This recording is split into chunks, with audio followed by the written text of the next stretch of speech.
PharmaPhobic is powered by Achieve the Lifestyle, a company dedicated to helping you empower your health, redefine your lifestyle, and all for the health of it.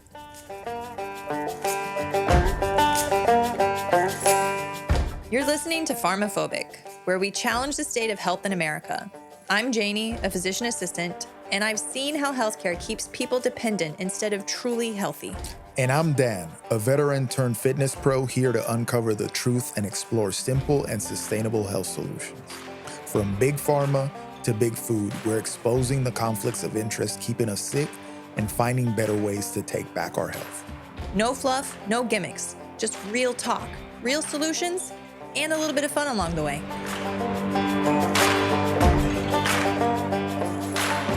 Hi, and welcome back to the PharmaPhobic podcast. I'm Janie. And I'm Dan.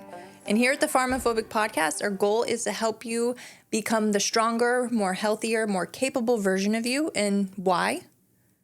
For the health of it. Did I say that wrong?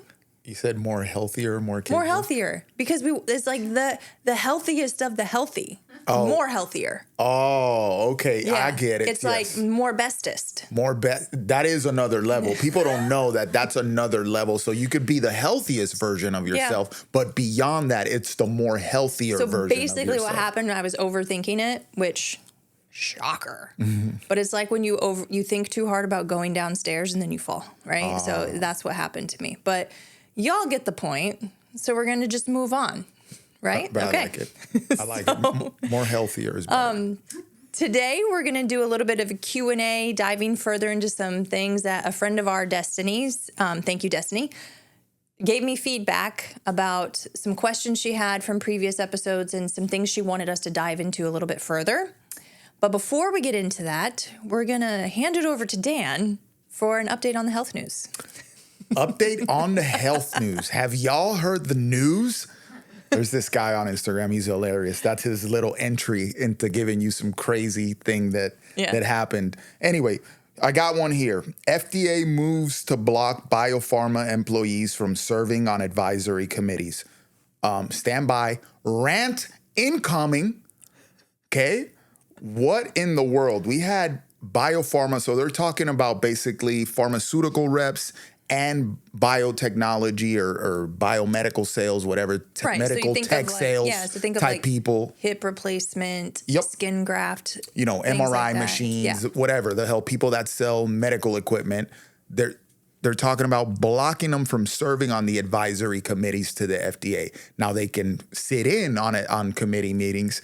That's what they're saying. They're not completely excluding them from this, but they're not going to be able to serve on the advisory committee and directly advise the FDA. Now, people might be like, oh, why are you going to do that? We need to talk about the conflict of interest and the crazy level of conflict of interest that exists between the FDA and the industry that it purports to regulate, right? Yeah, and we'll go deep into that in future episodes. Yep. But today we're just... the wave tops of it. FDA, 70, we've talked about this before, 70%, 72%, supposedly, allegedly, of the FDA budget does not come from taxpayer money. It comes from the pharmaceutical industry. So the industry that you claim to regulate is paying for you to regulate them. That doesn't make sense. Mm-hmm. It's like drug dealers paying for the cops that are supposedly going to arrest them if they break the law. That's wild. So now we find out that we had crazy, people from pharma sitting on advisory committees to the FDA and basically recommending courses of action to the FDA. If I'm sitting on there and I stand to make money off some course of action that you could possibly take, am I going to push for that because I'm going to make money? Like that's a crazy conflict of interest. So anyway. But talk about the wild idea of who they have to replace on the advisory board. Listen, this is crazy. These people are insane, okay? This is insanity has ensued at the FDA. They decided to replace the pharma reps with patients and caregivers on the advisory committees.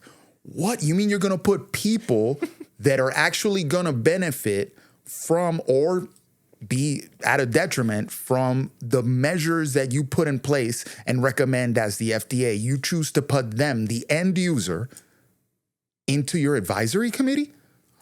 Why would you ever do that? Yeah. We're being very sarcastic. We think that this is great. Of course, it's a great move. Like that. Why weren't we doing that to begin with? And, to end this rant here so we can get on with our episode, I think it's like every time, like, Janie and I, we read about this. We're into this type of thing. We've been doing it for years. But every time I think that the FDA couldn't get any worse, I learned something new. And then I'm like, oh, no, they could. They could get worse. Yep. But things are turning, hopefully. Oh, yeah, hopefully, listen, that's why PharmaPhobic is here. We're here to create awareness, and hopefully more people, learn these things, because I promise you that a lot of you didn't know that these sort of things were happening at the FDA. Like years ago, I used to think that the FDA was the one that conducted the testing for products, that were coming into the market. I was wrong. They do not test a single thing. They take the testing from the people that are making the product, and then they decide if they followed certain procedures, and then they grant approval, which is wild, because that means there's no independent testing on products that come to market, whatever. That's not a conversation for a different day. But, finding these things out just creates awareness around why, at the end of the day, your health is ultimately your responsibility. Yes. You know what I'm saying? Yeah. And all right, so to get started, but before we get started, I have two announcements. At the time of this recording, it's April 26th. It is my brother's birthday, so happy birthday, Jake, if he listens, unsure. And then also tomorrow, April 27th, is Dan's birthday. Oh, my God. He's going to be 42, y'all. All right. God. Old man. I'm the type that never says anything about my birthday. I never do anything for my birthday, but here we go. I'm going to be 42, y'all, tomorrow. That's fine. Just, a couple years ago, we went skydiving in Dubai, but yeah, you never do anything for your birthday. It was whatever. But, okay. So anyway, to get the ball rolling on this, one of the things that was brought to our attention from Destiny is she wanted to know more about whole food cost versus processed food costs, because we are very passionate about trying to eat more whole natural foods and avoiding processed or heavily processed foods for the majority of your intake. And there's a common theme out there that processed foods are cheap, whole foods are more expensive. So therefore, if you don't have much money, eating processed foods is the way to go, right? When in actuality, that's not totally true. And so if you go down to price per calorie, which I know most people don't think about that, but whole foods are going to be less expensive because they carry more nutritional value. So how does that apply to your real life? If you're not like calculating, okay, so this food has this many calories per calorie, it costs this much. Let's think about it. If you eat mostly processed foods and it doesn't have much nutrition, your body's going to want more and more and more. So you're more likely to overconsume. And to overconsume, you're going to spend more money because you have to buy more food because your needs aren't being met.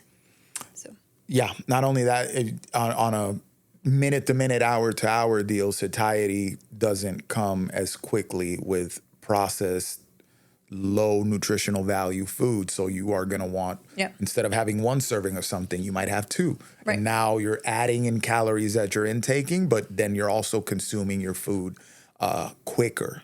Yeah. So yeah, that makes a lot of sense. And the other thing I think a lot of people get hung up on is when they think that they need to eat more whole natural foods, they automatically think organic.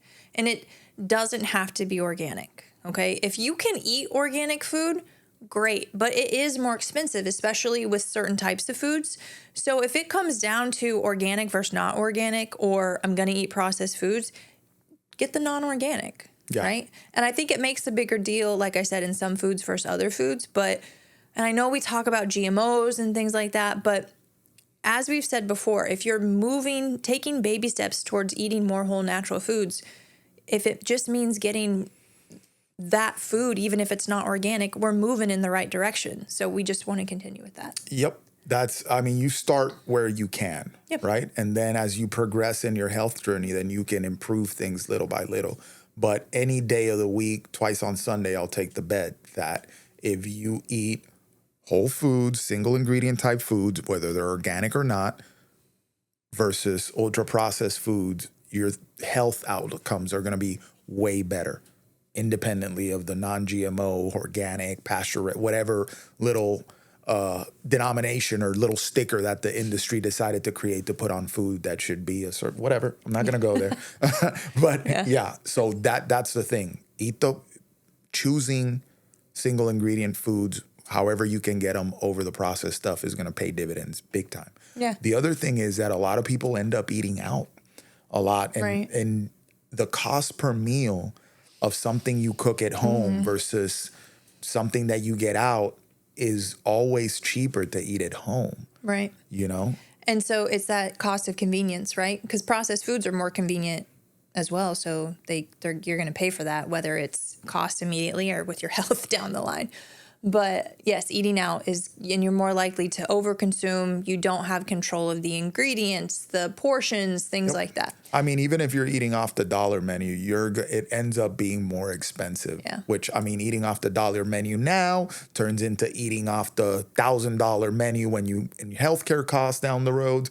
But even if you're doing that, you think like, oh, I'm going to have this McDonald's value meal, whatever the hell, versus something that I bring from home, it ends up being more expensive. Yeah. And I commonly tell people, if you do eat out a lot and you like that food, now let's think of how can you make that food, that dish that you really like when you eat out, at home.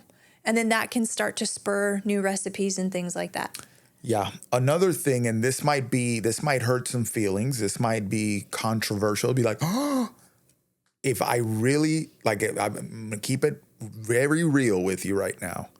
If we are trying to improve our health, if you're trying to improve body composition, if you're trying to, improve metrics, like let's say your blood sugar's up and we want to control that and bring it back down, I can't think of a strategy to do that and be successful in that pursuit that involves eating out all the time.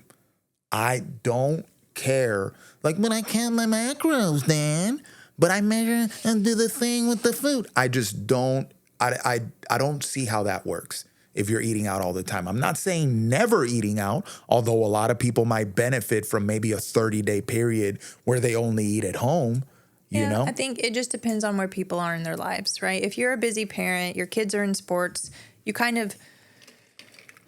do have a choice. You can not eat out, but it takes a big effort. So it's weighing your options with where you're at in your life, okay?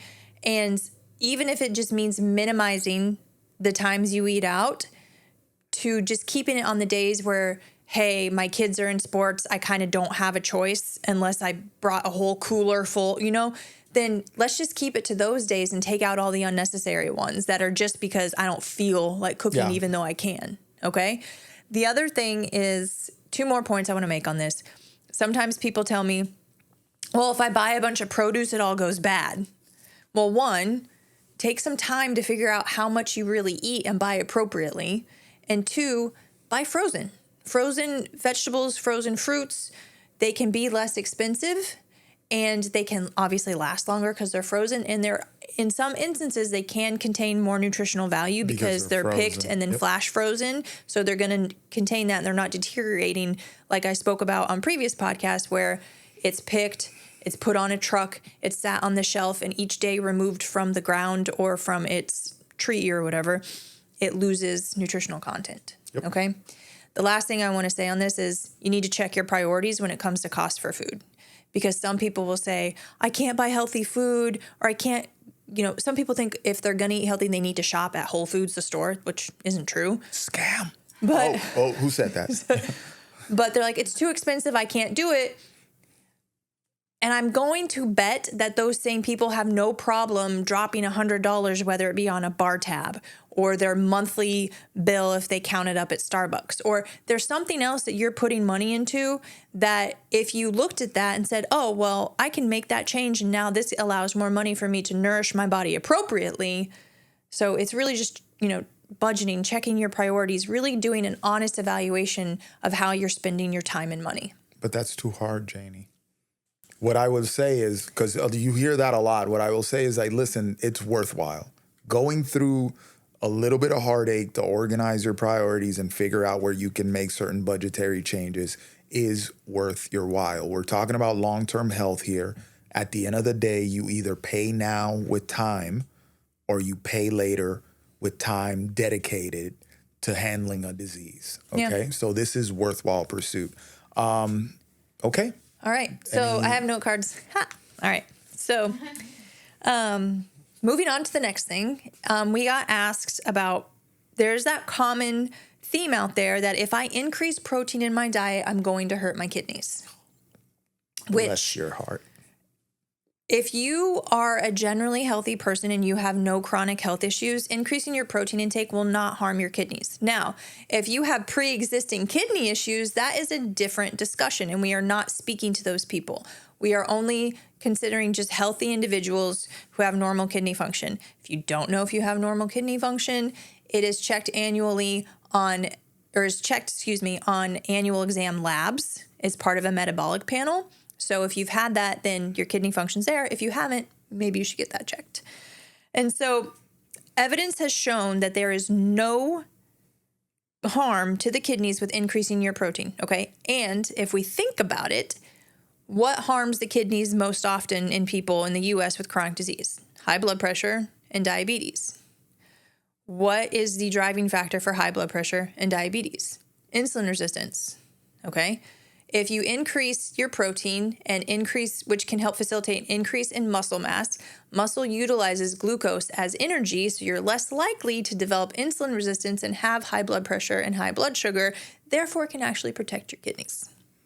Ooh, that's a good breakdown. Whew, yeah, okay. That was good. Mm-hmm. Now, expanding on that, multiple studies here. First of all, let me hit you with my disclaimer on studies. Okay, we always put an asterisk next to them. Even the ones we like the one I'm about to mention. We got to look at funding. We got to look at who's behind this stuff. We got to look at methods. We got to look at controls. But here's one that we're going to take a tidbit from. Okay, there's a recent study that hit the health and fitness airwaves about protein synthesis, meaning eating protein and what the body utilizes after workouts and stuff. And they're saying, I'm sure all of you have heard that, the body can only process up to 30 grams of protein at a time, right? And that was the operating belief for years. Well, this study basically debunked that and said that there's no end to the amount that the body can process of protein that the body can process, especially after you work out. It all goes towards protein syntheses. So they're talking about hitting people with up to 100 grams of protein in one serving, and the body's basically using all of that up. That's a good indicator right there that your kidneys are probably going to be fine if you increase your protein. Okay, that's we can make that assumption there or extrapolate that little tidbit there. If people get hit with 100 grams of protein at a time and their body's using it up, fine. Other things. I've participated as a test subject in a protein study because I work with a researcher. Basically, they wanted the hypotheses in this study is that if you increase your caloric intake, but it's all comes in the form of protein, those added calories come in the form of protein, they basically were assuming or hypothesizing that you were not going to gain fat. Okay. So they took they embodied us, took our current body composition stuff, and then they looked at what we were eating now, and they increased our calories in the form of protein. I don't remember the percentage, but when she looked at my stuff, I eat normally about 200 grams of calorie daily, 200 grams of protein daily. But hold on, 200 calories. Yeah, 200 calories. Yeah, I wouldn't be here. But 200 grams of protein daily on the normal, that seems to be my set point. I could go a little bit higher, but I'm usually right no less than 200 grams daily. So she upped me to 300. Okay, she looked at it and was like, okay, I want you to go to 300 grams of protein daily. People see that, they're like, 300 grams of protein daily. Guess what happened? Nothing. Not only that, I got leaner. Okay. So granted, there's more variables. It's not just increased protein. There's more variables. You're very active. You're a man, which means you're going to have more muscle mass compared to a woman, which we're going to talk about here in a second. And also, I have been under the suspicion that you and I both have been under eating a little bit. So I think the fact that you increased your activities and you got leaner nods to that. Now, this is part of the conditions of the study. I did not increase kept my activity normal. I couldn't do more. And granted, I'm very physically active, but I couldn't exceed what I was doing, and I couldn't change any of the other variables. So my fat and carbohydrate intake stayed the same. The only thing that changed was increased protein, which in some cases it added a little bit more fat because animal protein comes with fat. But that was the only variable that they wanted. Now, granted, these studies are not perfect. Right. Did I do something that could have influenced this a little bit more? I couldn't tell you, but that was the constraints that I was given, and I just went about my life. I just had to make sure that I was hitting 300 grams of protein every day. Now, I wasn't the only one. Another coach that works with me, shout out Jack, he did it too. She measured our biceps and stuff. His biceps got bigger and he leaned out as well. Yeah. I have, and I'm not trying to discount the benefits of adding more protein. Usually when I start working with people and they're under eating calories, it's typically insufficient amounts of proteins. So when I tell them, hey, we need to increase your calories, like, oh my God. But I'm like, with just protein. So like add an extra egg, add a few ounces of meat, like do that. And you shouldn't see much wavering in your weight. You will not. I'm going to go, if you increase your calories, namely in the form of protein, and the average person can really handle way more protein, you might think that I'm eating enough protein. And then when we tally it up, this is why tracking for a period of time to know where you're at is very important, because we gotta create awareness around the current situation so that we can properly guide you. So with the people we work with, we always want to see maybe a week of what you're eating so that I know where you're at.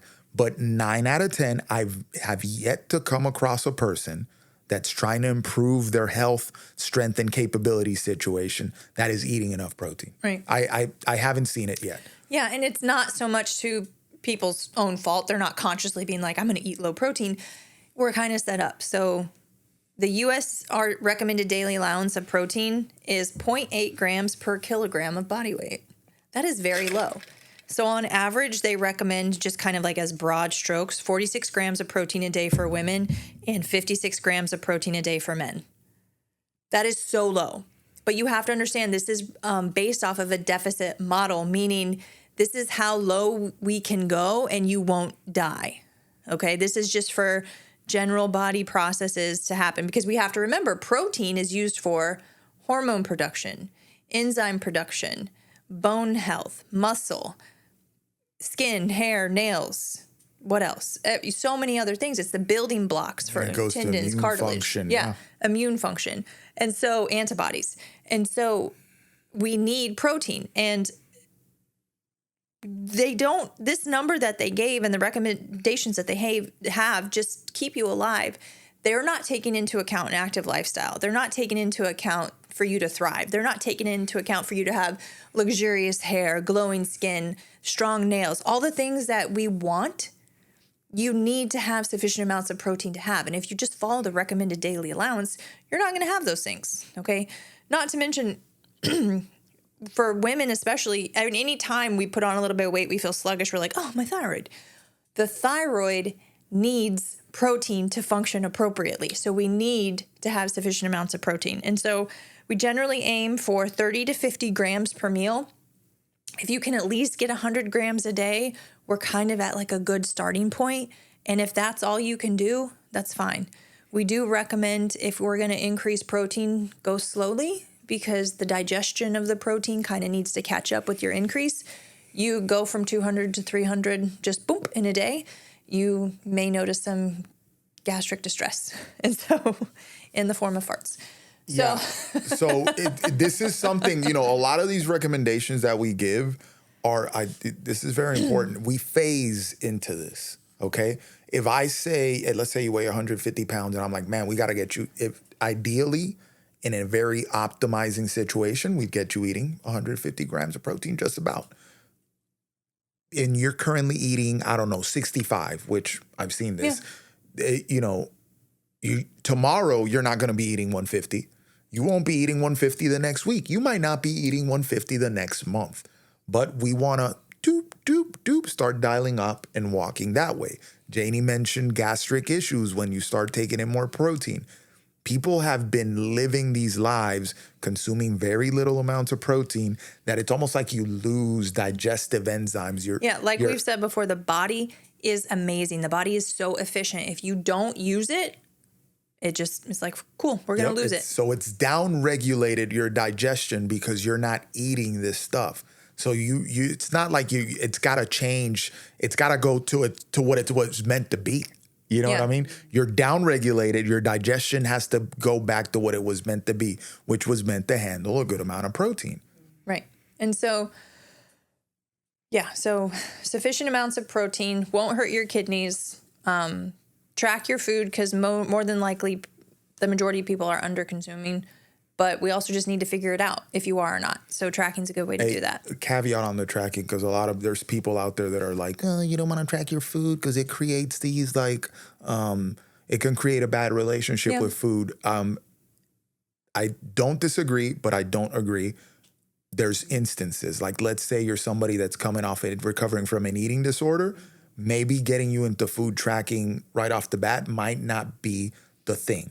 Or somebody who's like their diet is just this 1985 type of situation, and so we just need to be like, hey, let's put a protein, a fat, and a little carb on your plate every meal, every day. Let's start there. Yeah. So we don't necessarily be like, boom, track what you're doing. But this is more for the people that are kind of come to us, oh, well, I'm already eating healthy. Okay, then let's see where it's at. And it's more, don't change how you're eating. Just give me the measurements of what you're already eating for data. So that I can be like, no, we can increase here, we can decrease here. Yeah. But usually if you come to work with Achieve the Lifestyle, when I say I want to see what you're eating, most people think that I'm asking that question to take stuff out of your food, unless you're telling me you're eating McDonald's. I actually want to add food at some point. Yeah. Most people are going to need more food. Yeah, and Dan and I are very good at staying within our comfort, and disordered eating disorders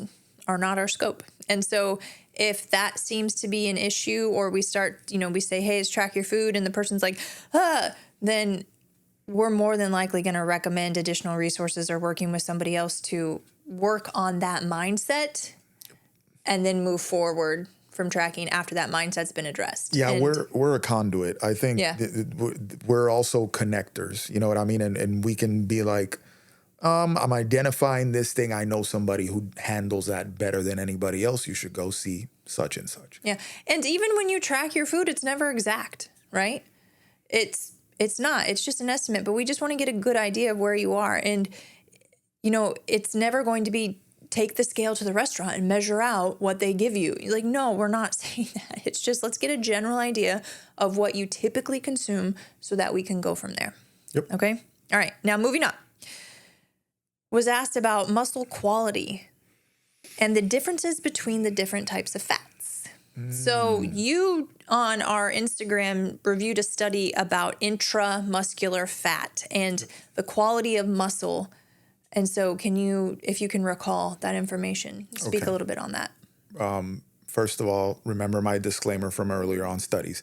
There's a study out there, recent publication, about the quality of muscle that people have based on what they're eating. And what it pointed to was that people that consume more ultra-processed foods or ultra-processed foods have a lower quality of muscle, meaning they have more intramuscular fat than people who consume less ultra-processed foods. Now, there's three types of fat. You have visceral, okay, that's the fat around your organs. So think about your kidneys and your liver just being squished by fat that you're putting in your inner abdomen, okay? There's intramuscular, so now you think like a steak, like if you leave your muscles look like steak, Hannibal Lecter talking here. Anybody caught that reference? No? Am I too old? Silence? No? Anybody? Okay. So it puts the lotion on the skin. Yeah, so you think about like when you pick a ribeye or a piece of steak, and sometimes it's mostly meat, but then there's that marbling in it where there's fat in between the tissue. So that's your intramuscular fat there. Now, talking about, the study that we're talking about here, then that fat in between the tissue would be more pronounced. Okay, so meaning there's less muscle, more fat within the actual muscle structure. That's your intramuscular fat. And then you have subcutaneous, which is like right under the skin. Out of these types of fat, the visceral fat is probably the most concerning one. When you get on an in-body, you know, it tells you how accurate it is. We don't know, but it's a metric. How much visceral fat you have. There's a certain amount of visceral fat that you're going to have naturally. But when you start putting on a lot of visceral fat, and this happens a lot, you could see people that are quote unquote skinny, but then they have kind of like a gut. You know, the famous beer bellies are another one, you know, where there's just a lot of fat in That the hard abdomen. belly. That hard belly. You know, this stuff is basically interrupting the function of your organs. Okay, it's very concerning. So just to expand on that, visceral fat and intramuscular fat share a lot of bad properties. So I don't know if visceral is necessarily worse than intramuscular fat. I think it's just the one we're more aware of. Okay, because intramuscular fat and visceral fat, they aren't just there taking up space. Yes, they take up space, and that's part of their bad property. But with intramuscular fat, it also affects the muscle's ability to function. So it shortens the fibers, decreases the force for which that muscle can produce, and also affects I didn't know this until I read this, affects the surrounding tissue. So the fascia, the ligaments, the cartilage, it affects that too, okay? Now, both intramuscular fat and visceral fat, like I said, they're not just there taking up space. They release things. Yep. So they're going to release inflammatory markers. They release hormones, and they can increase your risk because of the inflammatory markers of cardiovascular disease, metabolic disease, and insulin resistance. Okay? Subcutaneous fat is going to be more of an insulator, regulates body temperature, right? It cushions organs. Obviously, too much is bad, especially if it's in the abdomen, but it's there for good reason, especially if it's in your butt and thighs. That's why women tend to have more fat in their butt and thighs, because we tend to, and I'll go into this more in a second, we tend to go to fat storage easier than men, and having it in that area is shown to be more beneficial and utilized in a good manner as opposed to carrying it in your abdomen. Also, having it in that area is more conducive to men talking to you. And it also helps the world go round. Fat bottom girls make the world go round. So God bless. Yeah. Okay, bless up, ladies. If your fat is going to your thighs and your butt. Yeah. And to moving on to the next comment, fat percentage for men versus women. Why is it more for women? So it's evolutionarily, right? We're more prone to fat storage. I believe it's estrogen that dominates this because we need to be in for the long haul, right? For reproduction and things like that. We're making at least a 9-month commitment with reproduction. Men, I mean, you know, depends on how good they are. It could be just like a minute, could be, you know, 9 seconds, 9 minutes. It just depends. But also fat, and fat in caloric intake, when you take in fat, dietary fat and fat on your body, that plays a role in hormones, right? Yeah. So not having it, when women get too lean, Yes. they start having hormonal issues. Right. And then obviously if you get too heavy and you have a lot of body fat, you're also going to have hormonal issues. Yes. But there's like a certain amount of fat that you want to have as a woman, right, that will help you, keep your hormones in check. Yeah. So men are going to naturally have less body fat because they have increased muscle mass, increased metabolic rate as a result of that. And that's mostly driven by testosterone. Men have more testosterone, just is what it is.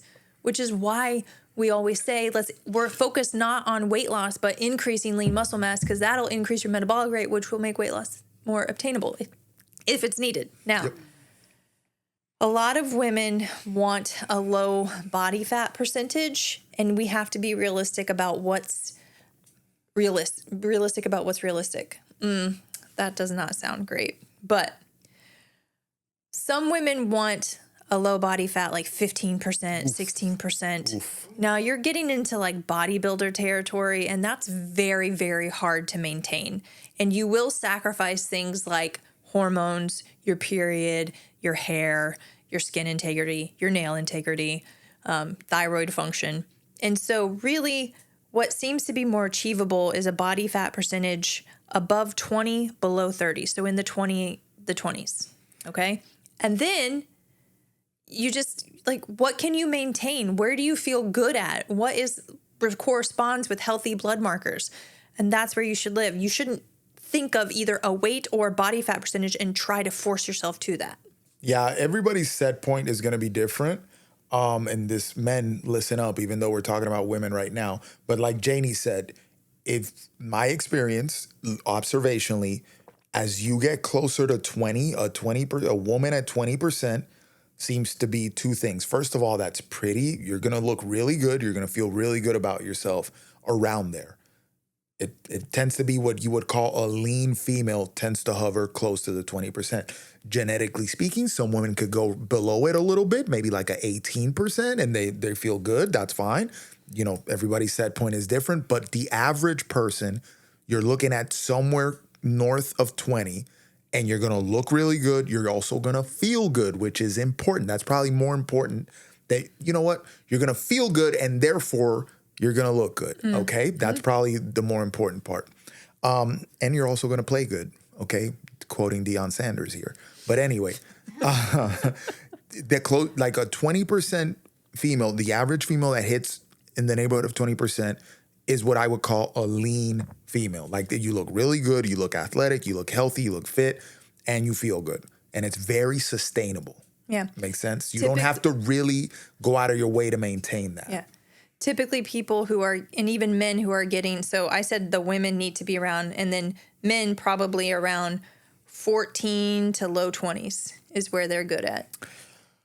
Low 20s.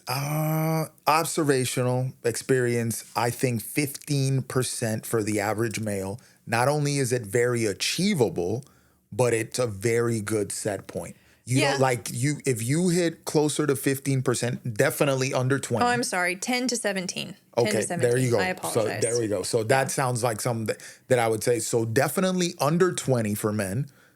By right about 15 is very achievable, meaning you don't have to live like a monk.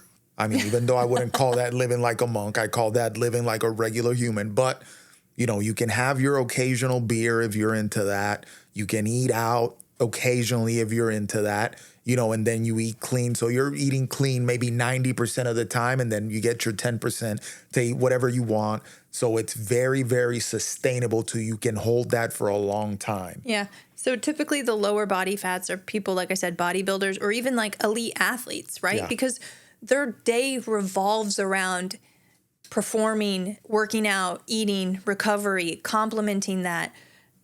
But if you're just a regular, you know, work a 9 to 5, you have like some kids, or whether you don't have kids, you go to the gym as more of a choice, not it's your profession, then you're more in like the fitness realm. You're not like an athletic endeavor. Mm-hmm. I would still classify you as an athlete, right? Because you're being active, but that's not your main pursuit. It is to complement your lifestyle. It's not your main thing. Yeah. Words.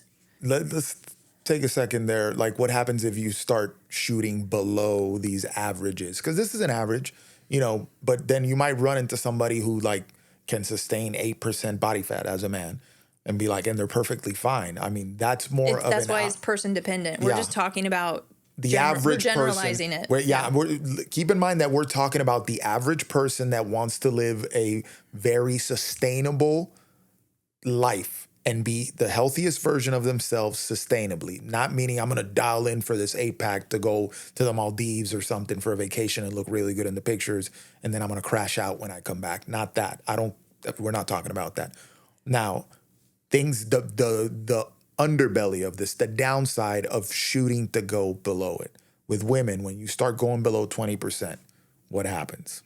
I mean, I already said it. Yeah. I was like, you know, your skin integrity decreases, your hair, you'll start to lose your hair, your hormone function, which includes thyroid, will start to suffer. Yep. And then if you think about it, like long term, like let's say you get away with it and you do it. Like I'm thinking now of like CrossFit competitors. I'm thinking about gymnasts, that tend to live in that very lean zone for women. There's a back end part to it where then, there's some long term damage that might be done to the hormone situation and that sort of thing. Yeah. If you go there and bodybuilders, that sort of thing. For men, same thing. You go really low, you get below 10%.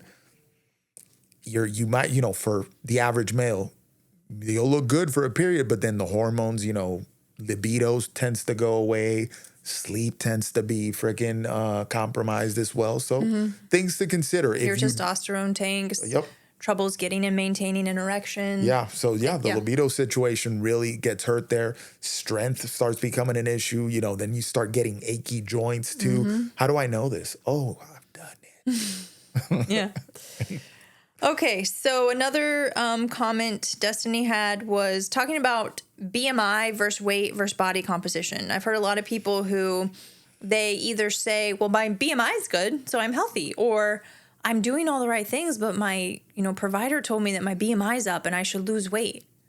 And so BMI is based off of your height versus weight. It does not take into account muscle mass. It does not take into account fat mass. So it can be a metric that we use along with other things to create a full picture, but it is not something we should look at alone by itself. So somebody who has high body fat, but a low body weight because they don't have much muscle will have a normal BMI, but they are not healthy. And somebody like who has a ton of muscle and low body fat may skew higher on the BMI and be looked at like, oh, maybe you should lose some weight. But why, So I think that that's something to think about. Also, weight. Again, weight is another part of the picture. It is not the picture. And I think from a societal point of view, this has affected women hugely and men, that you need to get down to a certain weight. Men need to get up to a certain weight, right? And so I really educate people time and time again that not to look at weight by itself and not to look at your BMI by itself, because what matters more is your body composition, which is why something like an InBody or a DEXA is way more beneficial and something that you should periodically follow to monitor your progress. Yeah, I think what Janie's kindly saying is that getting on the scale every day is a waste of your time. Yeah. So I'm gonna say it. It is a waste of your time. Well, if you wanna drive yourself crazy, because how much salt did you have the day before? Did you poop? How much water did you drink? Were you stressed? Did you not sleep well? That can influence your weight on a day-to-day basis. Yep. Yeah, so getting on a scale and weighing yourself every day is a waste of your time. Yeah. Do with that what you may. Yeah. And so whether it's BMI, weight, or your body composition, this needs to be collaborated with how you feel. Okay. Are you sleeping well? Are you managing your stress well? Are you getting regular workouts in that you feel powerful in, that you can sustain working out? You're not destroyed by your workouts. Did I say eating well? Yeah, like you're eating a whole food diet for the majority of the time. You're nourishing your body appropriately, and you're pooping regularly. That is a big indicator of if you're getting sufficient nutrients or not. And if you're doing all those things and you feel great and you're happy, that's a really great weight that you're at. And so why can't we be satisfied with that? But what if it's 5 to 10 pounds above what you think you should be? So I think it's changing the mind frame of, let's not look at a number on the scale. Let's look inside, how we feel, how we're functioning, how we're doing. 9 out of 10 times this happens. No, I want to say 10 out of 10, but I'm not going there. 9 out of 10, when people come in and they say, well, I want to weigh 150 pounds. Let's say you're going to lose 50 pounds. When you get in shape, in your mind, weighing 150 pounds is where you're going to be in really good shape. You're going to be really happy with how you feel. And let's say we get there. When you see people move in that direction of pursuing strength, health, and capability, and they quote unquote get there, they improve their situation significantly. That new person, that newer, better version of yourself, healthier version of yourself, 9 out of 10 is going to be heavier than what you thought you were going to be when you got there. So let's say you're shooting for 150, you end up being like 165, maybe even 170 in some really good transformations. I'm using arbitrary numbers here, but you're like 20 pounds heavier than what you thought you were going to weigh when you got to that healthier version of yourself. Are you going to be mad? You're like, but I'm not 150, but man, I'm stronger, I'm healthier, I'm more capable. I look and feel really good, but I don't weigh what I thought I should weigh. You're not going to be mad. You're going to be like, oh, look at this. I feel great. And so the scale, pointless. Moving on. Okay. All right. So another thing that came up is, are supplements needed? And I would say it depends. It depends about a lot of things. And this is something I'm continuing to learn about and evolving my stance on, because I recently went into a deep dive about ferritin, which is the protein that stores iron in your body. And I'm like, shit, a lot of supplements can really impair that. We really need to peel back on some things if, ferritin's not normal, or if there's other things going on. So one supplement I would recommend that majority of people would benefit from is magnesium. And that is because there is such thing as a magnesium burn rate. How much magnesium is utilized up in your body just throughout the day. Now, magnesium is involved in over 300 enzymatic processes in the body. That's a lot. So it is being utilized out the wazoo. I also read a study, asterisk, that magnesium is also utilized in the body for, physical stress. So if you work out, okay. Emotional stress. So if you're worried about things, mental stress. Oh, I have a test coming up. I'm, studying for it. I'm using my brain a lot. Also, perceived stress. If you're like, oh, this is going to be really stressful, even though objectively it may not be stressful than anything else, but you're more heightened about it, you're going to burn more magnesium. Okay. And so utilizing magnesium is a great thing. There's different types of magnesium. So then you're like, well, what type of magnesium do I need? It depends. Okay. What do you need it for? What do you feel like you need the most help with? If it's, sleep or anxiety, or maybe you have headaches, you want to go for, magnesium glycinate. If you're constipated, we need to talk about a lot of things, but magnesium citrate can help to be a mild laxative. If you're, you have pain, you're tired, blah, and then you're tired, but you can't sleep, magnesium malate. If you have issues with your memory, your mood, brain fog, sleep deprivation, magnesium threonate. That one's clutch. That mug there is clutch. If you're more concerned about heart health and maybe have some anxiety, magnesium taurate. If you have leg cramps and muscle spasms, magnesium chloride oil, not a pill, oil. Okay. Now, working in conventional medicine, the most that I've seen this change, especially down in Florida, but up in New York, I would see a lot of specialists prescribe magnesium oxide. Poor choice. It is not absorbed well. It is harsh on the gut. We can do better. And so, but there are magnesium blends out available. So if you're unsure, you can just start to try. And if you're like, oh, I really want to know more about it, let us know. And then we can get you set up with a great magnesium supplement that would work best for you.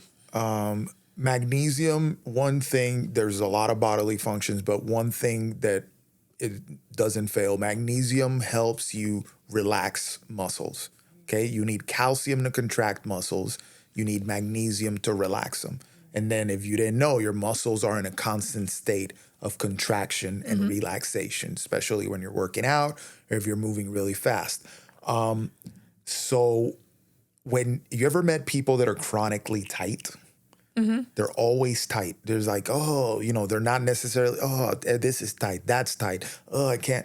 That could point to, hey, you might have a magnesium deficiency. Something's going on with the food. I also see that in people that undereat a lot.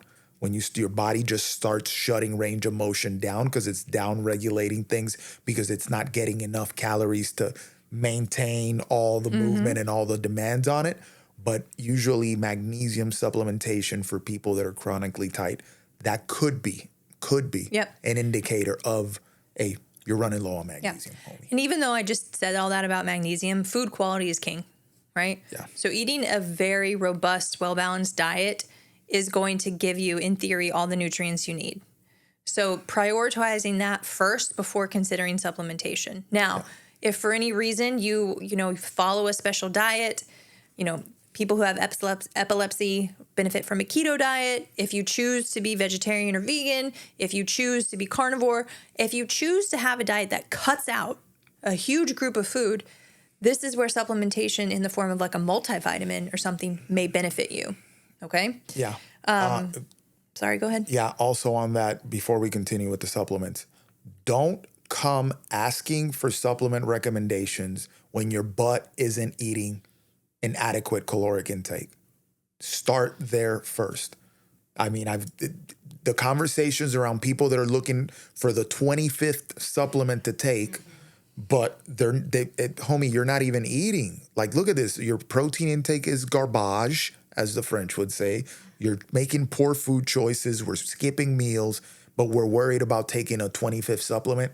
That ain't it, coach. That is not it. Yep. Just a couple more supplements I want to speak on is creatine. Creatine is a hot topic. We're pro creatine. I have I did a post on our Instagram about the benefits of creatine, the dosing and things like that. So check that out. But creatine is great for people who are, it's just great for cognitive function. More and more studies are coming out about that, especially for women. So women and men would benefit from taking it. If you eat a large amount of meat or an appropriate amount of meat, you may not feel you need to supplement, and that's okay. But if you're working to optimize brain function, if you're in a combat sport to where your head can get hit in any way, that goes from soccer, football, martial arts, wrestling, anything where your head could be impacted, creatine can help if there is any injury to the head. And so I would consider that one as one to consider. Multivitamins have a null to positive effect. So if you feel that you need one and you can afford it and there's no bad side effects from it, okay, just know it may not do anything. Vitamin D is a big one for people, especially if they're not getting sun exposure. But when I looked into the ferritin, it can impact iron being converted to stored as in ferritin. And so really look to maybe cycle your vitamin D. Look for more natural ways to get vitamin D. Get out, get sun exposure. Question. Yes. When you're talking about vitamin D interfering with ferritin, is that when you go too high in vitamin D? Yes. Okay. Well, no, just if you're taking it regularly, supplementing it. And it's because vitamin A in its retinoid form, which can only be intaken by eating animal products. So sorry, vegans and vegetarians, but that is just fact. Vitamin A and vitamin D bind to the same receptors. Mm-hmm. So if you're flooding your system with vitamin D, vitamin A can't attach to then facilitate that process. Okay. So this would be if your ferritin is suboptimal and you're like, my vitamin D level is great, but I still just I can't even walk upstairs. I just feel there might be a little interference there. Yeah. Okay. Now, I guess that's something to look at there. That's why we say it depends. It's very individualized. We need more data than to just say blanket everyone should take vitamin D. Yeah. Now, with that in mind, most people do not spend enough time outside. Right. And you can benefit from vitamin D intake. Another question that I usually have is if we know what vitamin D does in the body and all the functions that it regulates and takes a part in, why don't we get vitamin D tested in our regular blood work? It irks me to no end. I would ask for it, and just if they say, well, it won't be covered, if you're comfortable covering the cost, say, go ahead. I mean, it's a great indicator. Like, my energy's low, blah, blah, blah. And usually you come back and when you finally get your vitamin D tested and you're in the gutter, my mood is off, vitamin D's in the gutter. Like, there's a recurring theme here, and I don't understand why it's never part of your regular testing. Or if you are supplementing it, say, I'm supplementing it, therefore we should be checking the level. Pull back, and they should. Or if I should take more, Another thing that's popular is zinc, okay? And zinc is very beneficial for immune function, especially if you have a cold or say you're going like on a cruise or somewhere where you're very, very much likely to be exposed to things. Supplementing zinc prior and during may be beneficial. Now, this is just short term, okay? Because high zinc levels compete with copper, and copper is needed to store iron. Okay? And I'm making a big deal about this because somebody may be taking zinc all the time, but then they feel fatigued. They'd have no oomph. And that could be because your iron stores aren't optimal. Therefore, we need to cycle zinc. So if you're taking high doses of zinc, only use it for periods of time. Go times with either low dose zinc or no zinc, especially if you're a woman, because we have monthly periods. Therefore, we are losing iron every month. Not huge amounts, but it's still a loss. So we want to be able to give our body the opportunity to store it appropriately. So just be careful with your zinc supplementation. That's definitely, there's a difference there from male to female on Okay. that zinc versus copper. And zinc also, so a lot of times men will be told, and I've told this to men, zinc helps with testosterone. So just be mindful of how much you're consuming, pay attention to your energy levels, and just keep that in mind. Like, what happens if I hold off on my zinc for 2 months? How does what I feel change? Okay. All right. Last one. All right. You hanging in? Okay. What if medication is needed? We're the PharmaPhobic podcast. We try to help people avoid medications if able, but what if you're what if you have type 1 diabetes or something like that where medication, the risk and benefits skew on the side of, I need to take this? I think that obviously there's a marked difference there. So let's set the context here. Type 1 diabetes is an autoimmune condition that people sadly are kind of born with. I'm very interested into the causes of that birth, why that comes. We have that genetic mutation that leads people to developing type 1 diabetes or any autoimmune, lupus. What other thing am I thinking about here? Rheumatoid arthritis. Rheumatoid arthritis, even though I've seen people that develop RA that their lifestyle is incredibly so off, I think we should just go with the example of type 1 diabetes. It's kind of very straightforward, Yeah, so let's just go with that. Because I think that the concepts that we have to apply to that spread over into the other things. Yeah, I mean, but I'm saying the context of it, it's like we're talking about what if medication is needed, because somebody could be like, well, what if medication is needed for this other thing that it's like, oh, you have more control over that than you think. Right, These are autoimmune, high this blood is pressure, out of your because hands. I cannot not talk about high blood pressure apparently. But so say high blood pressure. So yes, we talk about doing things to prevent high blood pressure, but what if your blood pressure is 200 over 120? Well, guess what? Lifestyle is not going to be that impactful quickly enough to get the blood pressure down so it doesn't cause harm. So you need a medication. Okay. Yep, or you're diabetic type 2 in this case. So with that in mind, what if medication is needed? Does that mean, well, your lifestyle doesn't matter anymore because there's a med on board? No. Which most people go, Yeah. oh, I took the med, I'm good. So for instance, we follow programming that's a Power Athlete that's owned by John Wellborn, and he's very openly talks about his son having type 1 diabetes. And they have the opportunity to really hone in on his lifestyle. And as a result, they're able to keep insulin intake very low, right? Mm-hmm. Therefore, he doesn't tend to have many issues of over consuming insulin, and then he has low blood sugar, so then he has to take something to then raise it back up, and now we get into this cycle of chasing glucose levels, okay? He's able to avoid side effects of a lot of insulin, because one of the biggest side effects of excessive insulin use is weight gain, okay?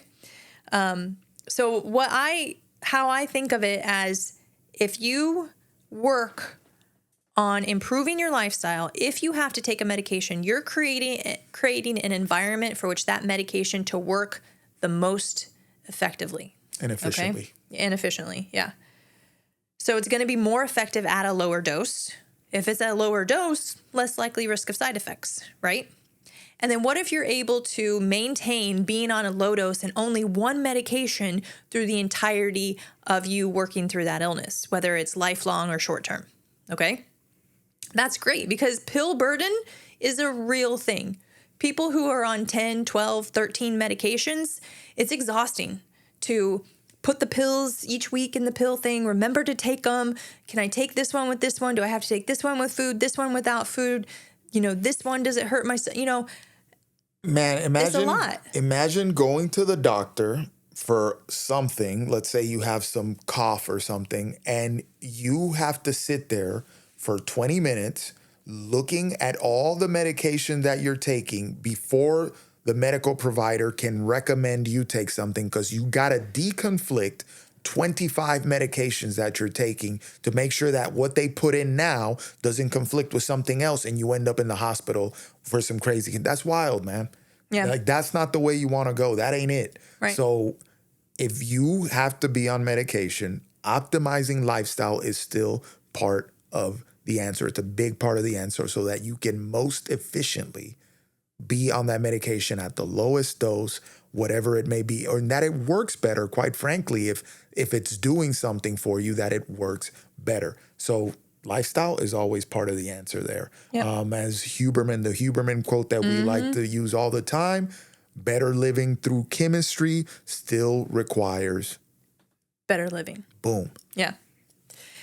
And so I think, I mean, we can talk about many different disease processes and beat that up, but I think that that's just the main concept with that. So yeah, there's never a reason to not prioritize your lifestyle, basically, pretty much. So.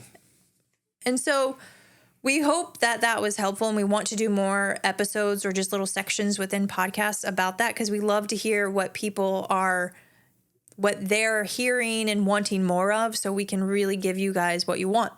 Now, you can DM us at Achieve the Lifestyle on Instagram with questions, comments, feedback. You can email us at info@achievethelifestyle.com.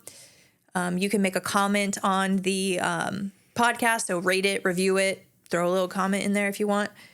And yeah, like, comment, subscribe. Yeah. At the end of the day, we are here to put our tinfoil hats on and have some fun with it and expose certain things out in the health industry. But the main point here is we actually want to help people. Okay. So yeah, join the conversation, guys. Yeah. And with that, anything you want to add? No. We out. Bye. Thanks for listening to the PharmaPhobic podcast. If you found this conversation interesting, which I know you did, make sure to follow us on Apple, Spotify, or wherever you get your podcasts. And also make sure to check us out on Instagram at Achieve the Lifestyle. And if you're interested in pursuing a stronger, healthier, more capable version of yourself, check out our website at achievethelifestyle.com. The PharmaPhobic podcast is for informational and entertainment purposes only. The views expressed are those of the hosts and guests and do not constitute medical, legal, or professional advice. Always consult a qualified healthcare provider before making any medical or wellness decisions. While we discuss pharmaceutical, holistic, and alternative health topics, our content is not a substitute for professional medical guidance.